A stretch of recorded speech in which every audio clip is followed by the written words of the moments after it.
माँ बनना हर लड़की का सपना होता है, जो उसे संपूर्णता प्रदान करता है और उसकी पर्सनालिटी को दुनिया का बेस्ट डायमेंशन देता है।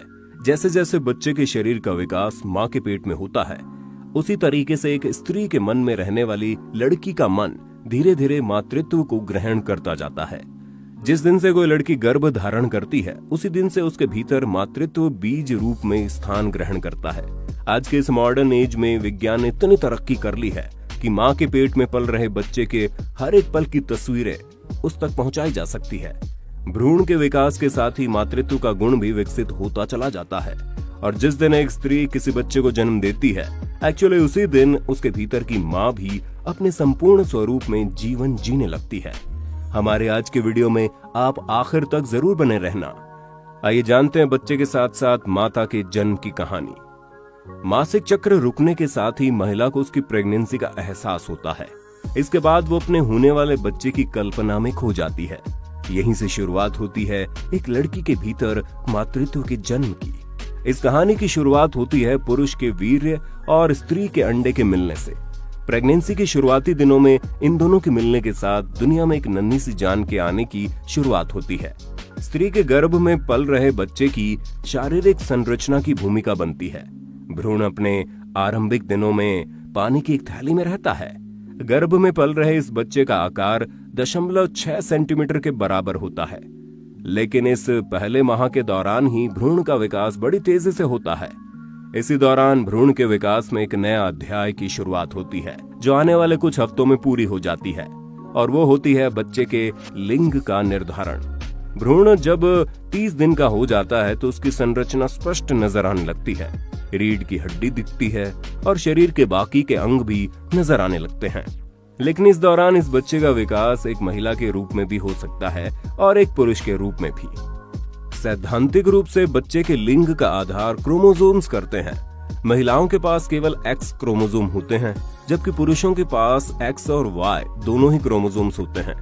वीर्य और अंडाणु के मिलन के बाद कोशिकाओं में अगर पुरुष का एक्स क्रोमोसोम्स स्त्री के एक्स क्रोमोसोम से मिलता है तो होने वाला बच्चा फीमेल पैदा होता है। इसी प्रकार अगर पुरुष का वाई क्रोमोसोम स्त्री के एक्स क्रोमोसोम से मिलता है तो होने वाला बच्चा मेल पैदा होता है।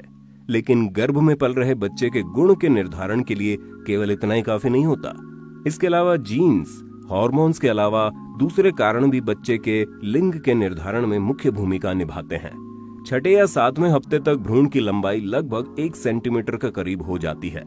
विकास के क्रम में नर का विकसित होना तब शुरू होता है जब शरीर में वीर्य बनाने वाले अंगों की रचना शुरू होती है। इसके लिए टेस्टिस का निर्माण होता है और टेस्टिस के जरिए ही टेस्टोस्टेरोन हार्मोन बनता है। इसके साथ ही दूसरे मेल बॉडी पार्ट्स जैसे वास different, seminal vesicle, prostate gland का विकास होता है और इसके साथ ही मेल पीनस का भी डेवलपमेंट होता है। इसी तरह भ्रूण का फीमेल के रूप में डेवलपमेंट तब शुरू होता है जब ओवरीज का निर्माण शुरू होता है। इसके लिए ऑस्ट्रियोडोल हार्मोन रिस्पॉन्सिबल होता है। लड़कों के बॉडी पार्ट्स के डेवलपमेंट में जो रोल टेस्टोस्टेरोन का होता है, गर्ल्स के बॉडी पार्ट्स में डेवलपमेंट के लिए वो काम ऑस्ट्रोडियोल काम करता है। दूसरे फीमेल बॉडी पार्ट्स जैसे fallopian tube, ovary, vagina, urethra जैसे बॉडी पार्ट्स जैसे क्लिटोरिस, लीविया का डेवलपमेंट होता है।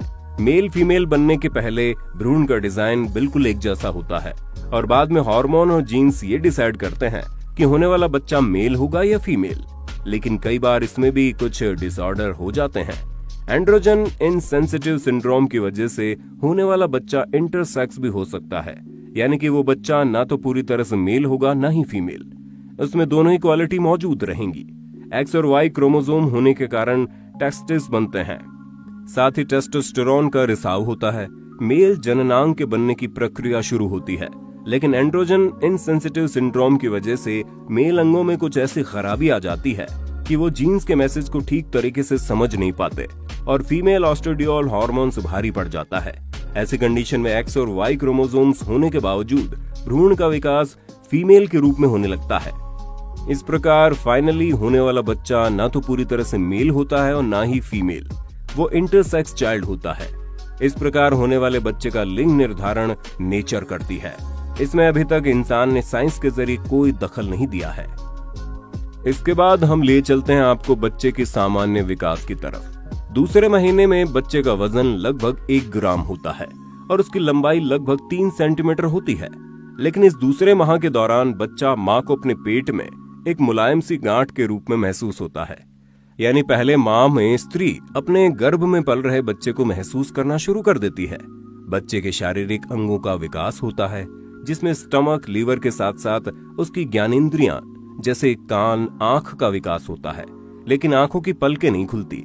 बच्चे के सुंदर नैन नक्श और चेहरा भी इसी दौरान ही बनने लगते हैं। इसके साथ ही बच्चे के हाथ पांव की उंगलियों के विकास शुरू हो जाते हैं और नाखूनों का विकास भी शुरू हो जाता है।